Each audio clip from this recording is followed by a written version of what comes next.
Good afternoon, everyone, and happy October. Today is October 1st.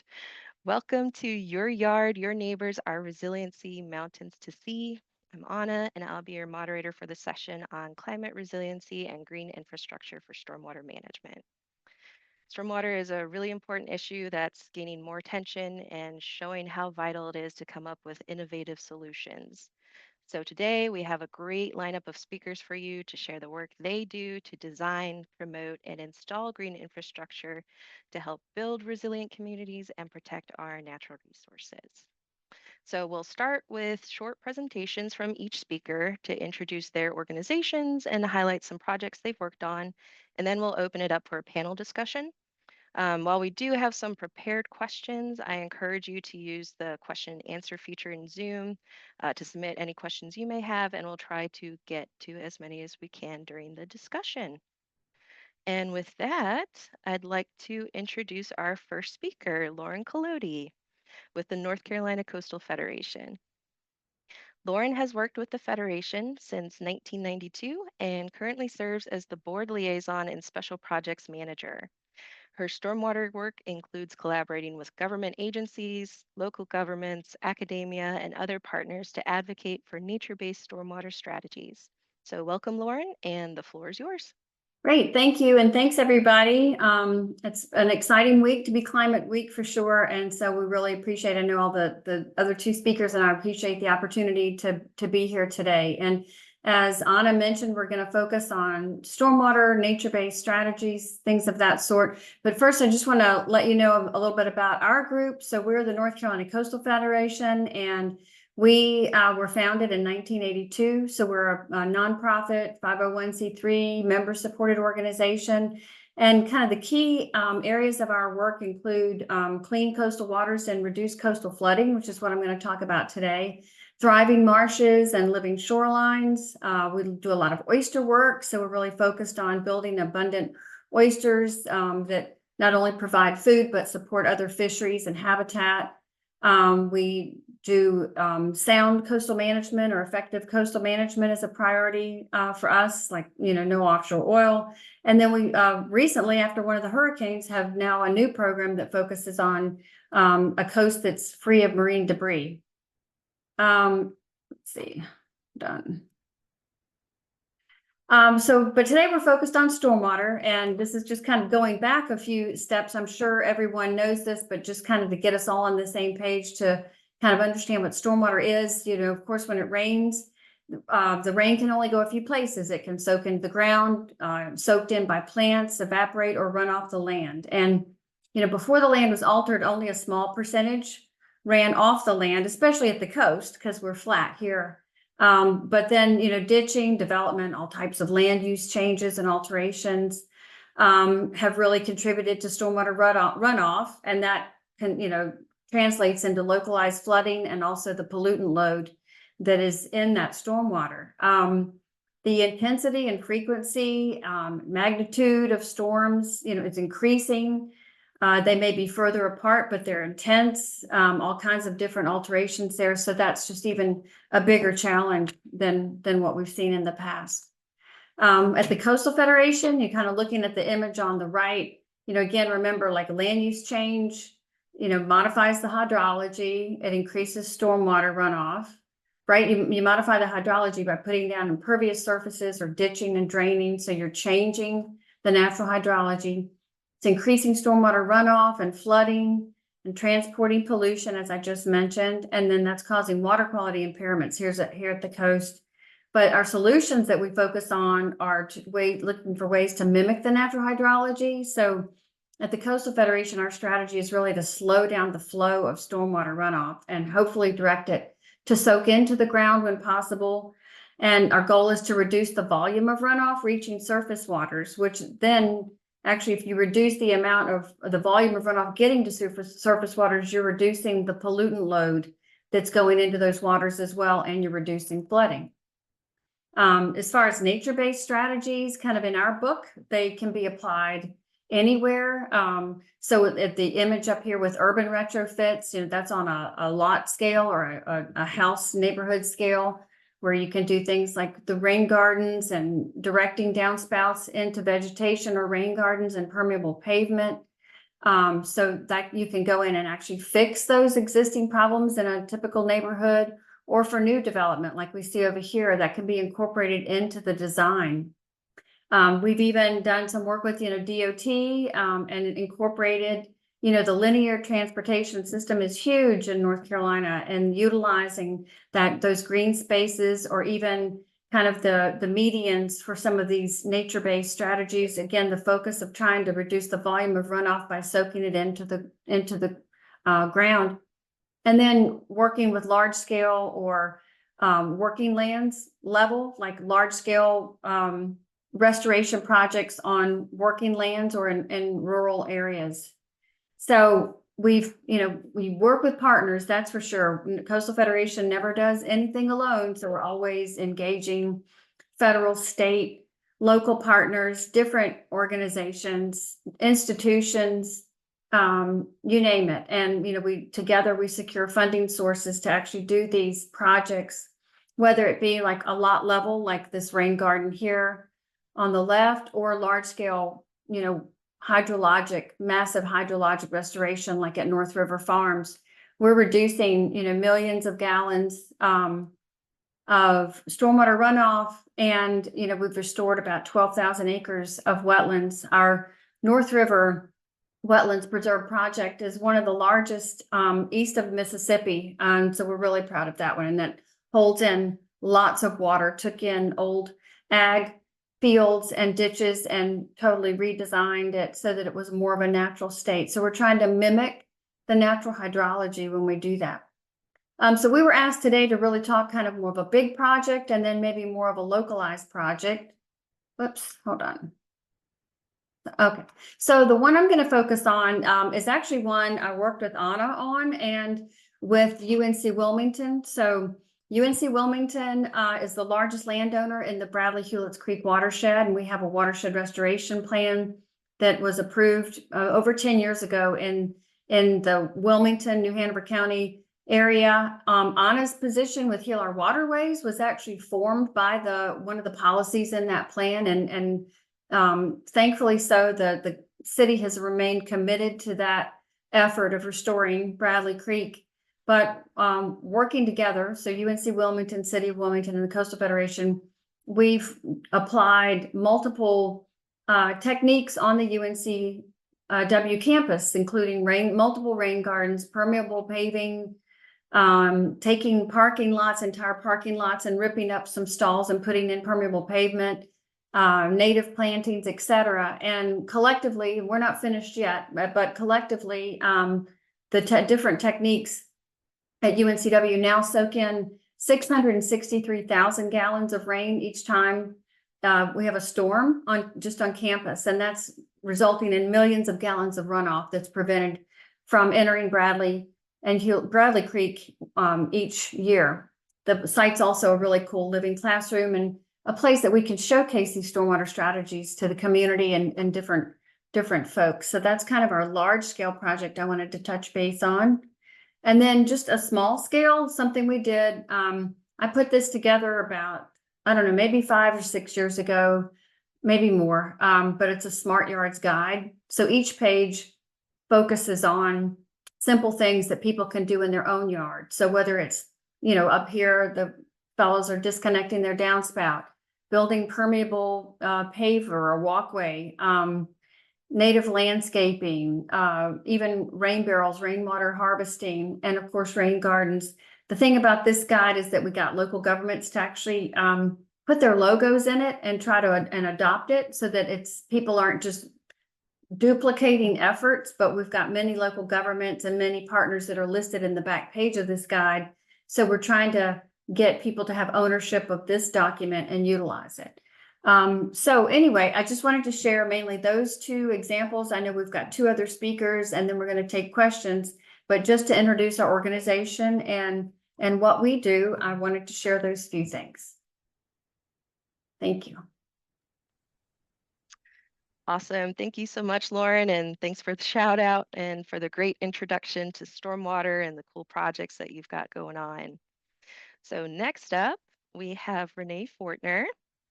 Renee is the Director of Programs at Asheville-based environmental nonprofit Riverlink.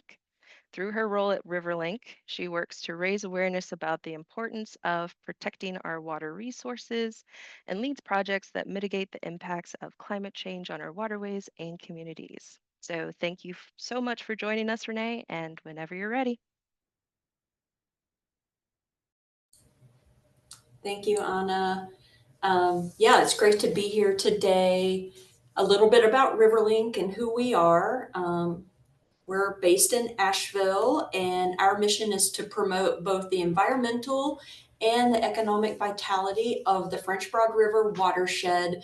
And so we focus on the watershed in Western North Carolina. It's an 8-county watershed. This is a photo of the French Broad River at Hot Springs in Madison County. And we have 3 core programs at Riverlink.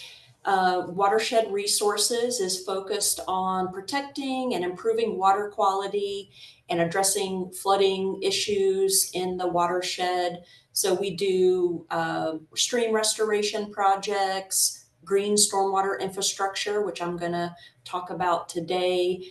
And we are also an accredited land trust. So we have a land conservation program that's focused on protecting properties from development that have a direct impact on water quality. So those would be floodplain, riparian buffer, conservation type easements, and we own properties outright.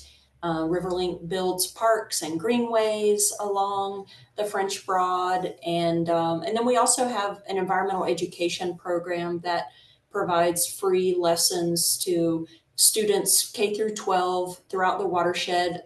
We educate about 5,000 kids a year on topics like stream ecology. We get kids out in the creeks, and stormwater runoff is also a big focus of ours. And then, yeah, around this time last year, our region was hit really hard by Tropical Storm Helene. This is Riverlink's office down in the River Arts District of Asheville. We have this building was constructed in 1915, and a year later it was inundated by what we refer to as the Great Flood of 1916, which at that time was, the greatest flood in recorded history in our region here in Western North Carolina.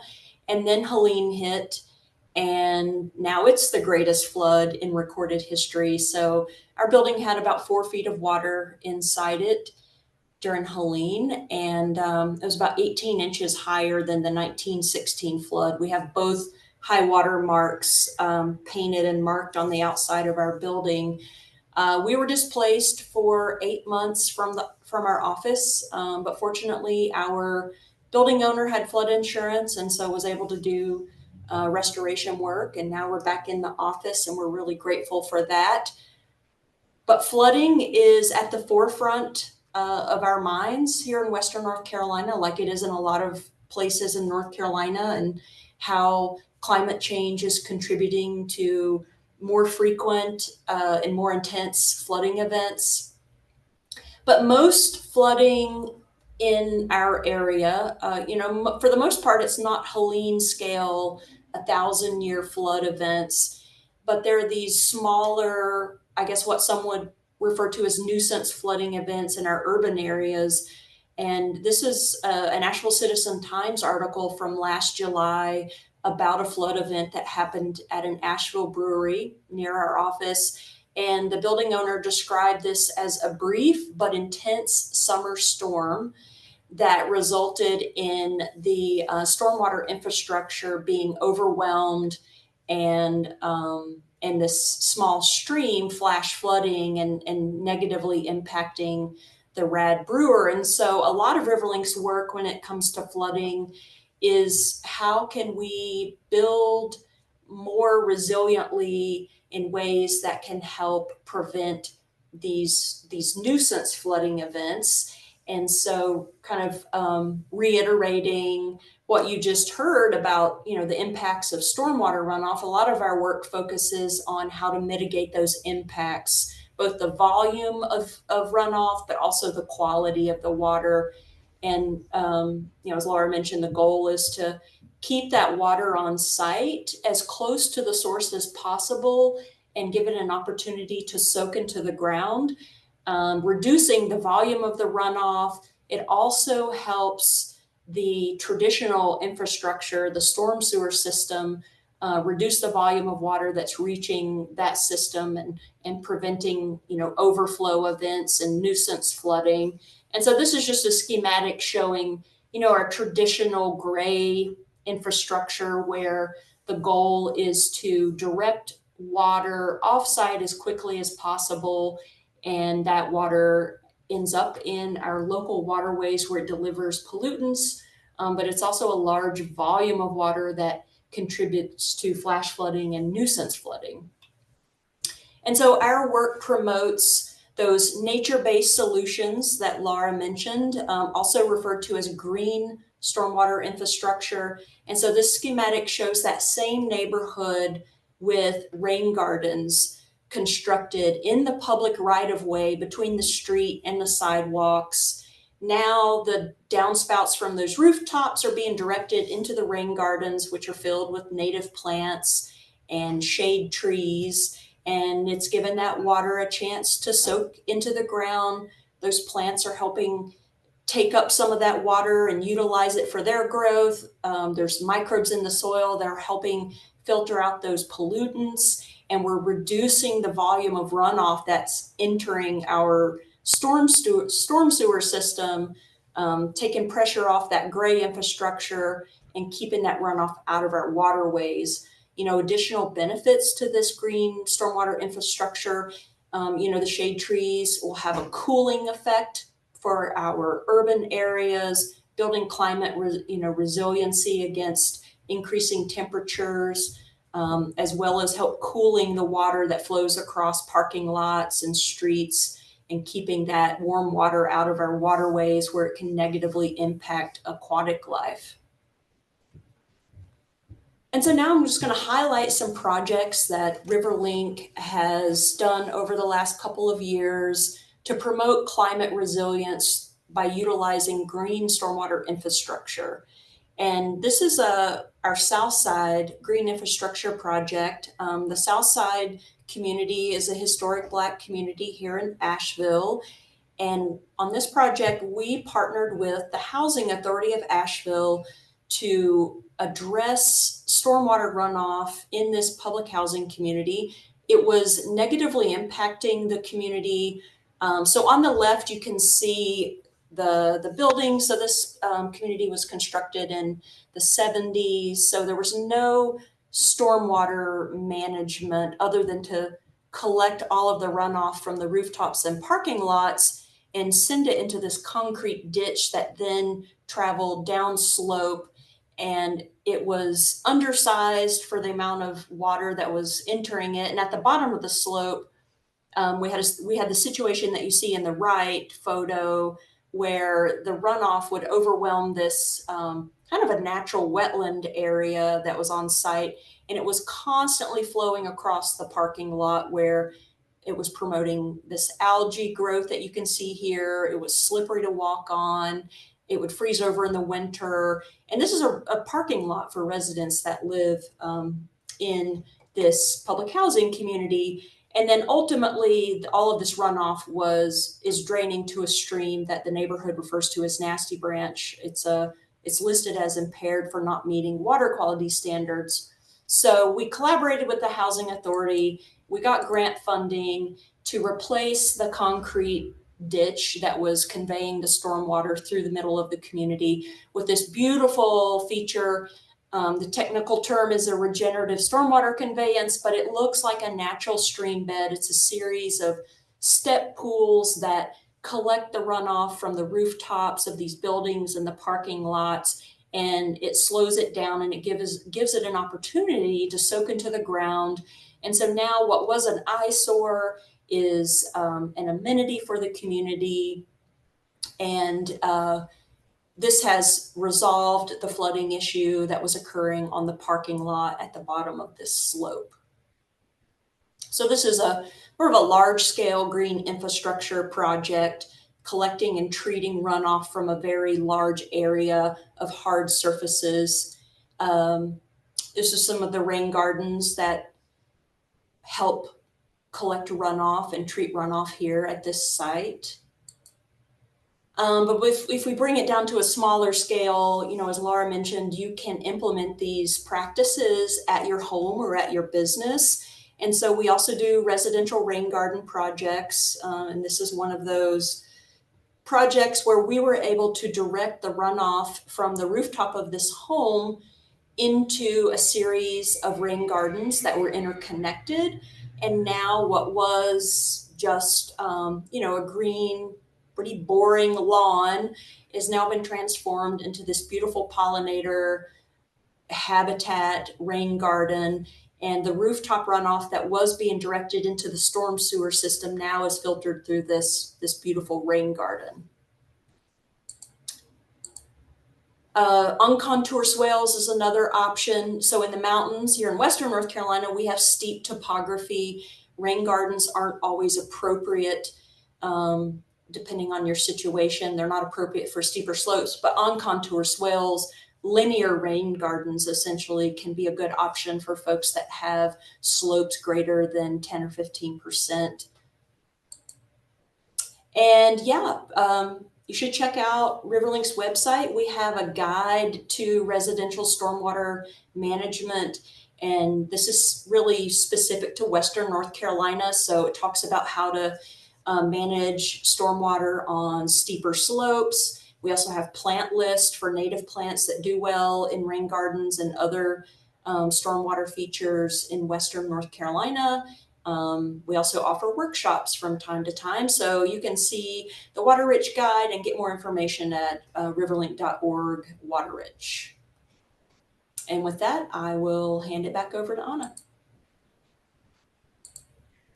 Awesome. Thank you so much, Renee. Those are some really cool looking rain gardens, and I appreciate the different topography you have out in the mountain areas. It's very flat where I am here. All right, so we do have one more speaker. I did just want to put a quick note though, if you have questions as the presentations are going, please feel free to submit them into that Q&A box at the bottom there.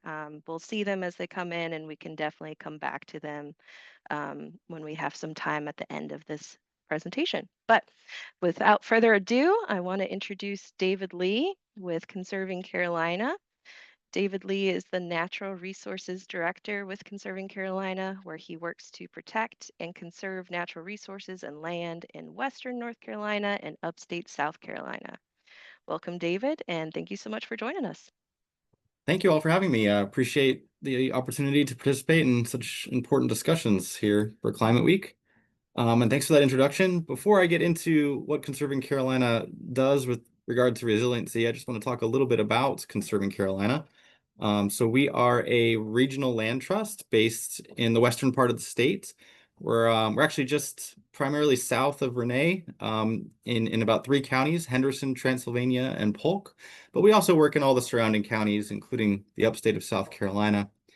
And our mission here is to protect, restore, and inspire appreciation for the natural world. And we do that in a variety of different ways, as you can see here on the screen. But we are primarily a land protection organization. And so we've protected to date about 50,000 acres of land in our service area.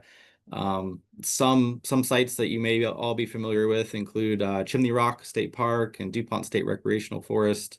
We've also contributed a lot of land to Pisgah National Forest, as well as many county and municipal governments in our service area. We also have a really strong recreation program. We spend a lot of time creating, managing, and maintaining natural surface trails. We've got about 38 miles that we work on in our service area. And then, of course, we have or what I would like to think of as a strong restoration program, which is where we can contribute in large ways to resiliency in our community. And that's what I'm going to talk about primarily today. We've got a pretty short history doing these restoration projects. We started in 2011, and to date, we've completed about 12 projects. And over the last 5 years, we've focused our projects a little bit more heavily along the main stem of the French Broad River. And we've broadened and expanded these projects to become, multifaceted, sort of large-scale ecological restoration projects. And you can see here from this map, the French Broad River, if you're not familiar, is the larger blue line running diagonally through the screen. And it actually starts here with its headwaters in Transylvania County. You can see Rosman on the screen in the bottom left corner. And it flows sort of northeasterly into Asheville before continuing sort of northwesterly towards Tennessee, into the Tennessee River, and then into the Mississippi. But it's a really important river and resource in our community. And since human development, the French Broad River corridor and its associated floodplain has been pretty extensively modified to support agriculture and development. And so a lot of our work is really just focused on reversing some of those impacts to the floodplain. And here's an example of one of our projects here. This is an Etowah along the French Broad River, which is on the right-hand side of your screen. We call this the Pleasant Grove project, and it is about 100 acres of floodplain, and it was heavily modified, as I was talking about earlier.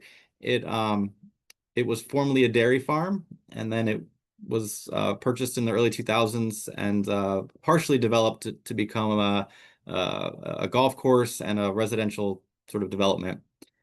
We were thankfully able to acquire the property in 2015 or so and implement this project. But prior owners of a lot of these floodplain properties, modified it in a way where they're trying to keep water off the land. That's their goal. And so they push up berms along the river so that when the river rises, that water can't flow onto the land.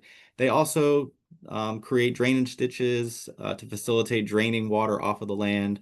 And throughout our region, we ditch and dredge streams and straighten streams in order to facilitate moving water off the landscape as quickly as possible. But what we often forget is that water goes somewhere, right? And in this case, it heads to Asheville. And so these projects were completed before Helene, but our goal here, again, is to restore that underlying ecological function that was impaired by these previous landowners. So that really starts with restoring hydrology.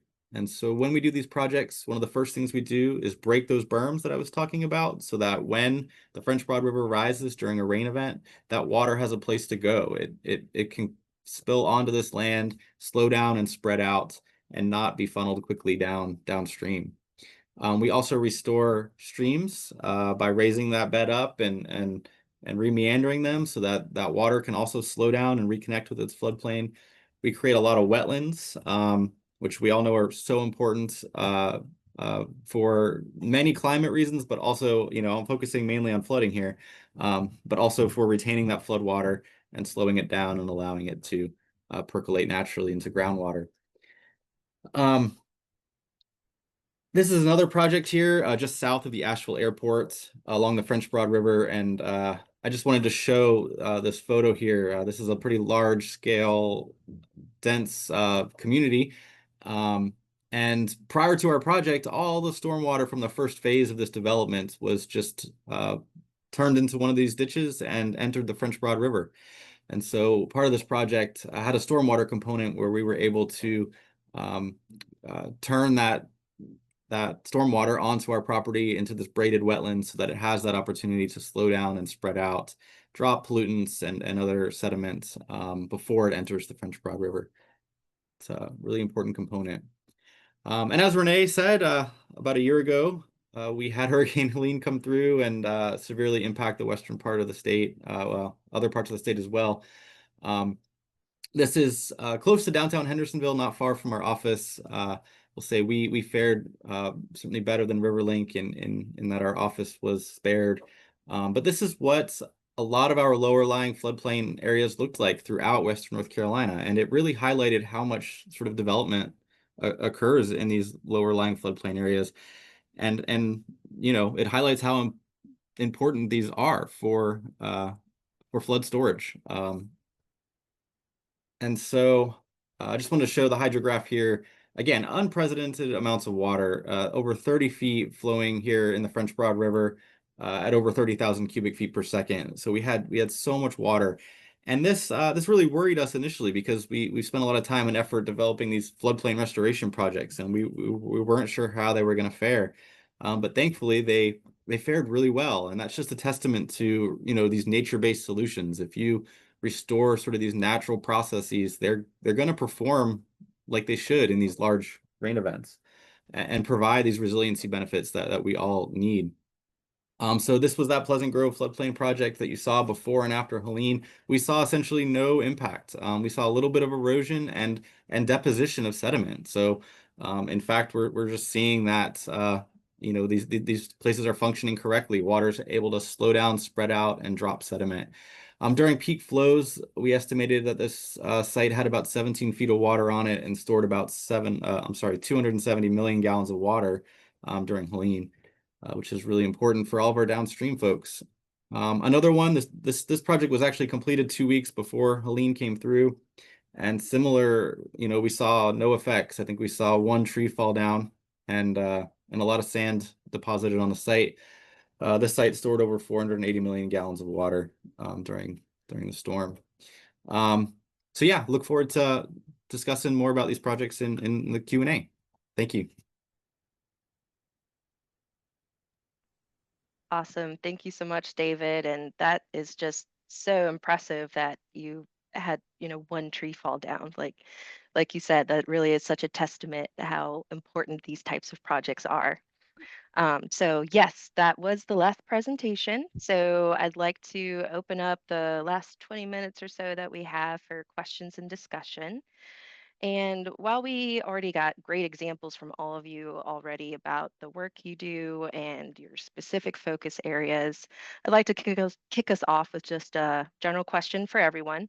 And that would be, what does a resilient community look like to you, whether it's specific features of the community or the results that you would see from that community? And how does the work that you do play into that overall vision? So why don't we go in reverse order this time? So David, I'm going to put you on the spot. You have any thoughts for that? Yeah, sure. So to me, if a resilient community looks like one that plans for that change and uncertainty and, looks forward in the future to, being able to have our communities bounce back in these unprecedented storm events. Specifically with Conserving Carolina and the work that we do, as you saw, we're really focused on resiliency across the board. Everything from our land protection work, we work a lot in conserving land and preventing development in those upper parts of our watershed, which is really where all this water, starts from. And so if we're able to conserve those unique habitats, and prevent development there, that's the start of that process. And then working our way down to those larger scale floodplain projects, being able to work with our community to make those areas more resilient is really important. And so I think being able to work with your community in that way to plan for these events and provide a series of benefits too. Because the community doesn't often, see resiliency or understand resiliency in the same way some of us do. And so adding co-benefits, I think it's another great way to increase resiliency in partnership with your community, provide those greenways and trails and educational aspects as well. I'll stop there. Thank you. Yeah, absolutely. Those are some great points because sometimes the work we do doesn't really show the benefit that are, excited about until years down the line. So that's great piece to incorporate. Renee, what do you think about that? Yeah, I think just building on what David said, I think to build resiliency in our communities, we have to prioritize our green infrastructure alongside our traditional infrastructure. So, thinking about our urban trees, our open green spaces, healthy waterways, we need to be able to harness nature's ability to cool our cities, prevent flooding, provide access to these outdoor green spaces for our physical and our mental health, while building climate resiliency. And, with flooding at the forefront of our minds right now, for large scale events like Helene, to be more resilient to those, we've got to minimize the amount of development we have in our floodplains whenever possible. And for those of us that live and work in floodplain areas, we've got to be prepared to get wet. We've got to just plan for that, and then we've got to be prepared to evacuate. Yes, evacuation is one component that I don't think a lot of us really realize until it's too late. So, it's always a good idea, especially with hurricane season still being active, to have your plan ready. Just putting a little plug for that while we have that on our minds. But great points. Lauren, if you want to close us out on this question, any thoughts you want to add? Sorry, yeah, just listening to what David and Renee both said. I mean, these things, they have to become standard practice, and they have to be the rule instead of the exception. I mean, we can't put in a little rain garden here or there. It really has to be kind of embraced and become just the norm, kind of like recycling. I mean, I remember, recycling now is just so standard. So this has to become standard practice, and it has to be done like, comprehensively. Like, one downspout can't do much. One disconnected or redirected downspout can't do much. But like the city of Portland, I think, had a program, and they reduced millions of gallons of runoff by having an entire program where every house was disconnected. But then also, with the land conservation, I mean, I imagine this is the same in the mountains, and we've experienced massive hurricane damage, total areas wiped out, and now they've been built back bigger and more massive. So it didn't back in 1997 when Fran came through, it did not deter development on the coast. So that the power or the value, I would say, of purchasing land in the floodplains, or land that's valuable for flood waters or for, conservation habitat, all of it should take priority over trying to work, in my opinion, through, local government initiatives, because local officials change and then the policies change. And it just seems like, trying all three avenues is great, but the conservation is a sure thing, although it costs money. But so investments in that, though. And I think it shows, I'm sure David and Renee can correct me here, but I think like at $1 prevention, is worth $6 in retrofit or going back and trying to mitigate something, meaning you can spend $1 now and protect it and save it and prevent the problem, or you can pay $6 later, and not just the dollar, but that's the ratio. So. Yeah, absolutely. I mean, anything that can be done on the front end to prevent having to go back and fix a problem is always worth it, just for that, I would say. I did see that we had a couple audience questions come in, so I did want to get to those while we have some time here. And the first one is, I don't know if maybe Lauren or Renee would want to answer this one. How long can you expect water from a big storm to stay in a rain garden? Maybe Renee? Well, it depends on your soils, how quickly your rain garden's going to drain. I know we always do an infiltration test or a drainage test before we construct a rain garden. Just, you want to make sure that your soils or your rain garden is going to infiltrate that water in 72 hours or less to prevent mosquito breeding habitat, mosquito issues. And here at the coast, I mean, usually we have sandy soil, so the infiltration rate, we've got the value of that here at the coast, but you're talking about massive amounts of water now, and in very intense, quick storms, as you all mentioned. So, but I mean, it varies by site. Typically, it should be dry within, a couple of days, but it just depends on how much impervious surface is adjacent to it, how much volume it's actually taking in, but it shouldn't stay long. I mean, a storm like Helene, I mean, that's just almost a different depends on whether we're talking about a typical rainfall or if we're talking about a massive flooding event. That all those are variables. Yeah, and in a big rain event, it's going to overflow, right? It's going to exceed the volume, the storage capacity. The rain garden is going to overflow, but you plan for that, where it's going to overflow. But it should still infiltrate through the soils within 72 hours or less. Right. And, just from my own work experience, if it stays longer than 72 hours, that's usually when you want to plan for something more like a wetland, right? Because that's when you have those soggier soils, and need to change your plant selections a little bit. All right, we've got one more audience question here. They say, thank you very much for an informative, inspiring session. Hearing about the most number of homes along the NC coast, most recent number of, most recent number of homes along the NC coast that have been consumed by recent storms. What is the latest status as to whether oceanfront homes can be rebuilt, or are there now more restrictions to prevent rebuilding in fragile dunes? I'm assuming this is for me since I'm at the coast, but there I were think so. actually 4 houses that went into the ocean on Tuesday, and we didn't even really have a storm, but that was kind of an effect where these were in Buxton, where we've seen on the National Seashore or adjacent to the National Seashore. These are, this has been kind of happening for the past few years.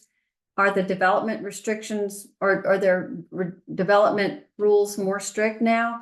No, they're not. There's oceanfront and sound front property is one of the most valuable properties, at the coast. It's much more desirable. People build houses, they rent them out as vacation homes. They live there, they make money on their second homes, what have you. But no, the rules have not gotten stronger. There are oceanfront setbacks where you have to be 75 feet, within, or can't build within 75 feet of the first line of stable natural vegetation has been a standard rule for probably, I don't know, the past 50, 60 years. There are different layers where a local government could impose restrictions as well for development, not necessarily with that setback, but as far as the size of structures with allowed within a community. That's not happening too much, maybe height restrictions, but not too much. So no, it hasn't changed anything substantially, not enough to make a difference. And even we do a coastal review. If maybe somebody could put that in the chat if Kelly could, but if you want to read about those houses, we had it actually in our coastal review news service today. So we do an online news service at the Coastal Federation, and that kind of can give you the history of those houses. But then also another article that we had just yesterday was the fact that we tried to put in, we did not try to put in, but Ocean Isle Beach put in a groin and didn't restrict development behind the groin. The groin was intended to stop erosion, but if you stop erosion with a hard structure, it's just going to cause more erosion somewhere else. But they built behind the groin, and now everybody's upset about it. What are we going to do? What are we going to do? The ocean is coming. This is a different issue than the stormwater and the kind of rain events that we're talking about. This is more ocean generated, storm surge generated flooding. So it's just to note, it's 2 different issues. But I'd encourage folks to go to that coastal review online if you want to get connected with all these coastal things happening. Awesome. Thanks, Lauren. And I hope that answered your question. All right. So let's see, let's kick it back over to the mountains for a minute here. Kind of like Lauren was alluding to, we have where we are, where we have hurricanes and tropical storms and kind of stronger storm systems on our minds, maybe a little more frequently than folks in the mountains did before Helene hit. And it was really impressive to see how well those projects that you worked on, David, performed during that storm. So for my own curiosity, you know, were larger storms considered at all in the design of those projects, or is there something that worked particularly well, you think, you know, once you had an opportunity to see how it had functioned? Yeah, it's a really good question. And you know, these theoretical larger storm events were definitely considered. But I don't think anyone on our engineering team or on any of our projects ever thought that we would have a Helene. So it's kind of hard to design for some of these. But I will say I think whenever you're doing these more ecological focused, ecological based restoration projects, our goal is really to do our very best to restore that underlying process. And theoretically, that should be one of the most resilient ways to work, because that process, you know, is a result of thousands of years of sort of, you know, evolution, if you will. Um, and so we did know like that, you know, by not putting in hard structures or, you know, working with rock and riprap, you know, we knew if we were just focused on restoring the reconnection of the French Broad River in many cases with the floodplain, you know, we were going to have a project that was likely resilient for these large storm events. Now, that saying, you know, we've got monitoring equipment out there that we were making decisions on, like, oh, how high should we put this monitoring platform? You know, uh, we thought 15 feet was going to be plenty. And we were accounting for large rain events, but it wasn't. All of our stations, four of them were completely overtaken by floodwater. So you can't plan for everything. But I will say I think our projects were successful because we were focused on that natural sort of ecological function. Yeah, that, I mean, I don't think anybody saw that coming. So it's I'm sorry about your monitoring equipment, but it's it's very awesome that, you know, that those natural processes were able to do what they're supposed to do. Yeah. All right, we've got another question from the audience. Let's see, how could the average homeowner get support for building a rain garden, and is there any funding available to offset those costs? Maybe Lauren or I Renee? mean, I'll just put in a quick plug. Maybe we could put the link on there, but there's the Community Conservation Assistance Program that provides a cost share to homeowners to put in rain gardens. And out of, I think, the 100 counties, I think maybe there are 70. This is with the soil and water conservation districts. So not every county has a CCAP or a program. I know that Pender County does not, but most of the counties, I don't know if Renee or David have ever done any work with them as partners. Not on rain gardens, but I do know that is a source of cost share funding for projects. Some local governments have their own cost share programs for rain gardens. Asheville does not, but I believe the cities of Raleigh and Durham do. And Wilmington. Wilmington. Honest program.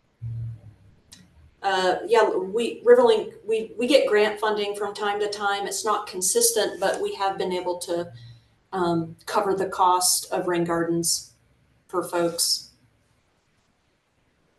Okay. Um, yeah, it definitely seems to vary across the state what's available, but it never hurts to look or ask, right? And yes, if you live in Wilmington, we do have a couple of programs available, both for the county and um, for certain watersheds that have restoration plans. So I'll just put in a little plug for that program there too. Okay, so we are getting close to time here. So I just wanted to close the session. This has been a great conversation, but I wanted to ask, you know, one ending, possibly rapid fire question for the last few minutes. And, you know, if you were to give one piece of advice or one action that folks listening to this webinar could start today, what would you do? Or what would you tell them? So let's start with Lauren. We'll use our original order. Okay, well, I'd say two things. One, embrace these techniques, the nature-based strategies. You look at the smart yards and the other public or information that both of the other, mountain organizations have, and embrace those techniques and put one in your yard and then showcase it and try to create a chain effect or what have you.